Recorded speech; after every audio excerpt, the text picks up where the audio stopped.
மாண்புமிகு முன்னாள் ஜனாதிபதி ஏபிஜே அப்துல் கலாம் அவர்கள் SLV3 குறித்ததான ஒரு செய்தியை தன்னுடைய புத்தகத்தில் கொடுத்திருக்கிறார்கள். சென்னைக்கு டிரான்ஸ்பாண்டர் கருவியை கொண்டு வருவதற்காக திட்டமிட்டுக் கொண்டிருக்கிறார்கள். இந்த டிரான்ஸ்பாண்டர் கருவி என்பது பல கிலோமீட்டருக்கு தூரத்திலே சென்று கொண்டிருக்கிற ஏவுகணையுடைய பாதையை ரேடார் மூலம் கண்காணிக்கக்கூடிய கருவி.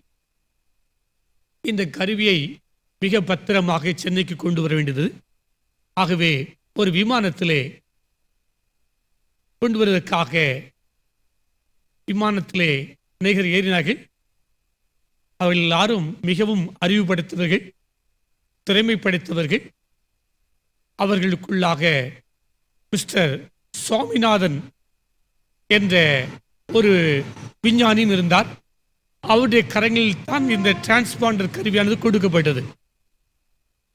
இப்பொழுது விமானம் சென்னை ஏர்போர்ட்டில் இறங்க வேண்டும். இறங்கும்போது விமான பாதையிலிருந்து இந்த விமானமானது சற்று வழி தவறிவிட்டது. ஆகவே விமானத்துக்குள்ளே ஒரே புகை மூட்டமாக மாறினது. எல்லாரும் ஒரே ஓலமிட்டுக் கொண்டு அவசர கதவை திறந்து கொண்டு ஒவ்வொருவராக வேகமாக குதிக்க ஆரம்பித்தார்கள். தன் உயிரை காப்பாற்றிக் கொண்டால் போதும் என்று சொல்லி எல்லாரும் குதித்துக் கொண்டிருக்கிறார்கள். அப்பொழுது தன்னுடைய கரத்திலே சிவகாமிநாதன் மாத்திரம் டிரான்ஸ்பாண்டர் கருவியை மார்போடு வைத்துக்கொண்டு எப்படியாவது பத்திரமாய் இறக்க வேண்டுமே என்று சொல்லி அவர் பொறுமையோடு காத்திருக்கிறார்.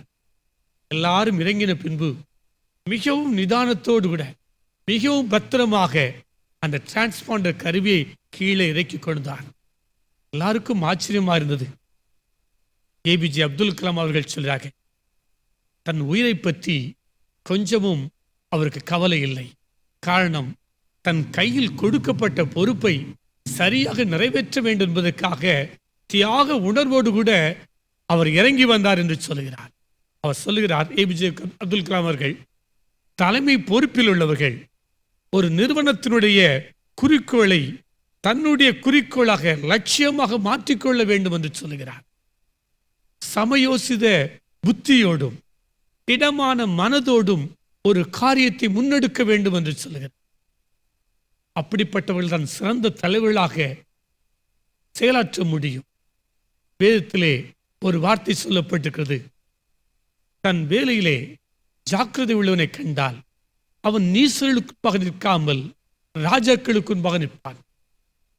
தனக்கு கொடுக்கப்பட்ட பணியிலே, பொறுப்புகளிலே, தலைமைத்துவ பணிகளிலே மிகவும் ஜாக்கிரதையோடு இருந்தால் உயர்த்தப்படுவோம். அந்த நிறுவனம், அந்த அவரை சூழ்ந்திருக்கிற மக்கள் உயர்த்தப்படுவார்கள்.